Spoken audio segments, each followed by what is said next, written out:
This is part 2 of a video of how to make gluten-free pizza dough. We're heading down to Las Vegas to hang out with Vincent Rotolo of Good Pie, located right in Las Vegas at Pawn Plaza. He is going to make gluten-free dough. He explains why he does it, and he uses Fiore Glute, which is a product by Caputo. I'll put a link below this video. Here's Vincent. Temperature like a lot of other serious pizza makers. I just like to run the water cold, and then I can tell by hand it's about 50 degrees. So that's what I like to use.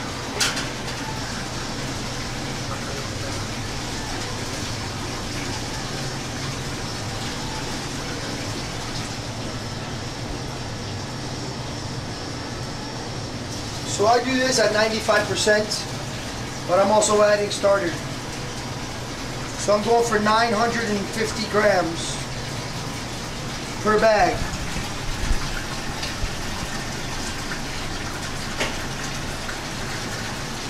And I know from experience in the past that filling this to the top is about 950, but I still measure every time.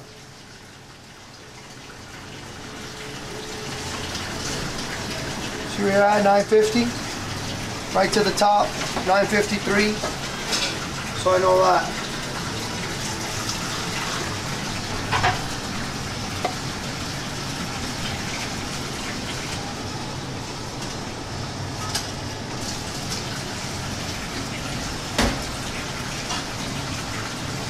Now, will this dough get a pre-ferment?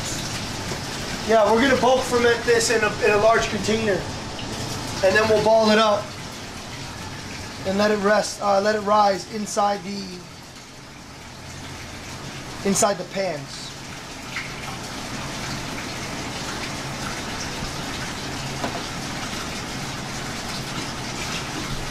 So we're doing this.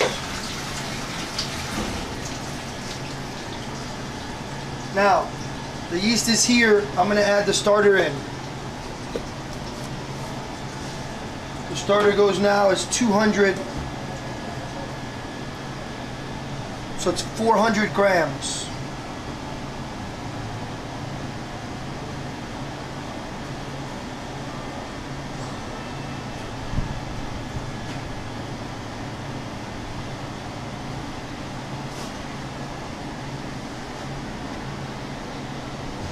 So you got 400 grams of the starter.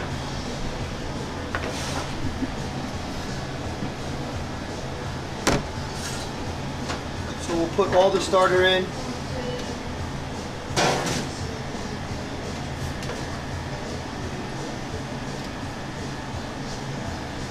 Get everything inside.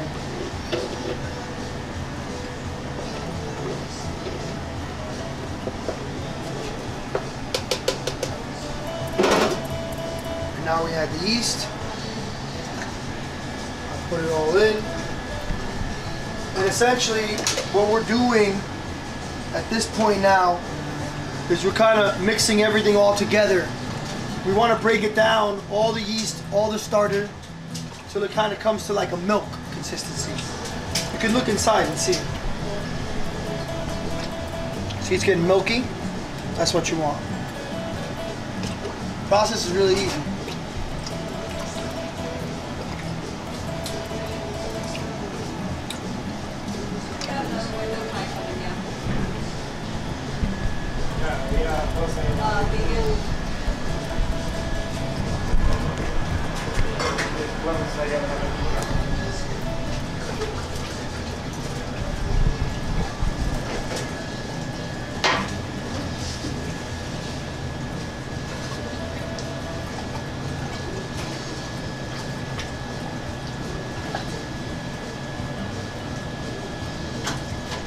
How did you get into gluten-free, Vincent? Well, in 2007, I was dating a girl that we met at a pizza shop, and I fell in love with her. And she 3 months after we started dating, she developed celiac. She went to the doctor, she got sick, and They said she couldn't eat wheat anymore. And we were like, that's horrible. That's crazy. So I started making gluten-free pizza at that point as a way to try to heal the situation. And it was bad. It was horrible. It was really, really just, you know, back then there were not great products for gluten-free. It was like fail after fail after fail. It wasn't a great situation, but you know, we broke up and she moved away, and I kept making that pizza as a way to stay closer to her and as a way to try to heal the situation. Like, it was hurtful. I didn't realize at the time, like, I can imagine my life if I woke up one day and someone said, Vince, you can't eat pizza. Like, it would not be a good life. And I think unless you've had that happen, or unless you really care about someone in your family or a loved one that's had that happen, like, you don't really understand the impact it has. Like, it's not just eating pizza because it's a food you love to eat. It's like, it's a way of life. And when that's taken from you, you gotta find a way to get it back. So that was my my mission, was to make the best gluten-free pizza I possibly could, where it was just a pizza that was a good pizza that happened to be gluten-free, but it wasn't. It wasn't about, let's make a gluten-free product so we can get a piece of the market share. That was never the intention. It was always an intention is, let's make this product so people can eat pizza again that we cared for. All right, so we get all this out. So that's all out, and we'll get the second bag in. So this is an 8-quart mixer. I make all the gluten-free batches in this mixer. No wheat products touch this mixer. Okay, so this will never get contaminated with any wheat. Never, never. This is just for gluten-free. We went out and bought it. And the pans we use are gluten-free pans only. And we don't do a gluten-free product here that ever touches the stone. We just don't do it. Oh, so it stays in the pan. And the pan is the protection, is the safety net to make sure, because, you know, there are wheat products all around us. And we want to do everything we can to minimize contamination. So we put 100% of the flour in. We put all of it in. Everything. You see it's kind of starting to get toward the top of this. And because we increased the hydration, like the hydration here is 95%. And then we have the starter that takes up some volume too. But I know the starter is equal amounts, so it doesn't affect hydration. So because the starter is equal parts flour and water, it doesn't affect your hydration when you're using it. I did have a starter that was 125%, but I went to the 100% starter because it's just easier to calculate. So we'll let this go. Now I'm not using a traditional hook for this. I use a different attachment essentially. I find that this gets me better results when I'm mixing.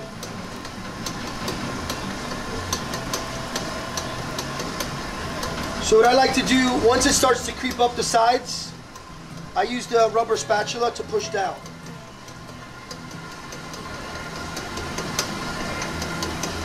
You just have to be careful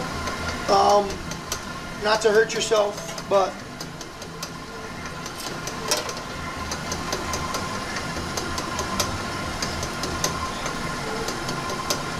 and there's no time on this. I don't use a time. When it gets smooth and incorporated, I add the salt. It's about 1.5 minutes, 2 minutes.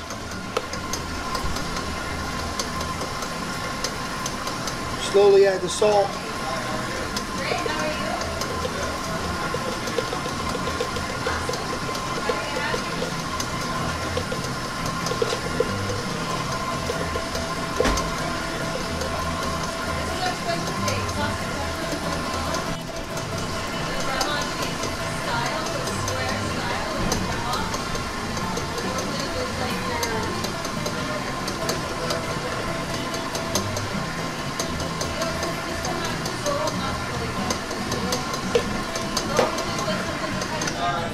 So now I want to push it down the sides. You can see everything's getting really clean and smooth. It's almost like pudding.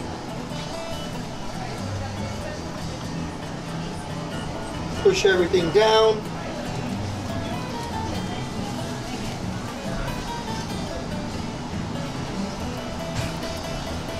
We'll get it started up again.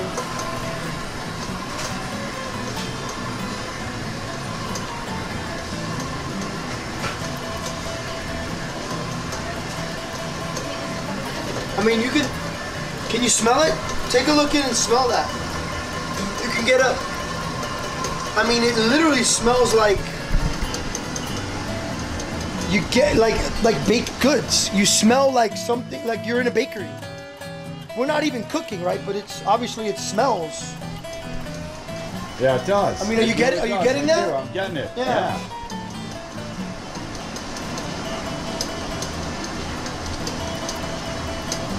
But it's a very wet. Incredibly wet. You'll see how we handle it after. I'll show you. So this is the first batch. So now I'm going to let that continue to go. Alright, so what we do is we use an olive oil like that. I'm going to rub some on my hands too because you're going to need that. Without it, we're not going to be able to really prevent it from being so sticky. That's one of the, some people like to use gloves. I'm not a fan. I just try to keep my hands as clean as I can. And then I use that. So this will come off. The hook comes out.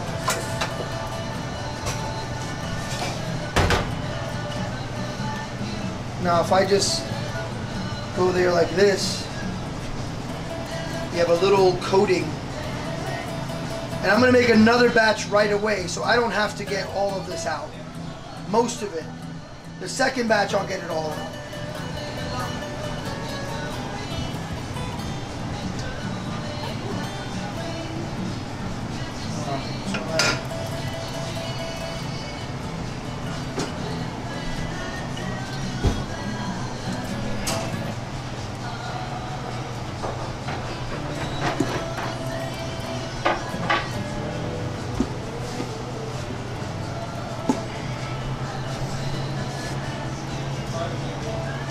So it's a real batter. It's almost like a pancake batter, pudding. Cake pudding batter. Yeah. Yeah, you gotta handle it in that manner.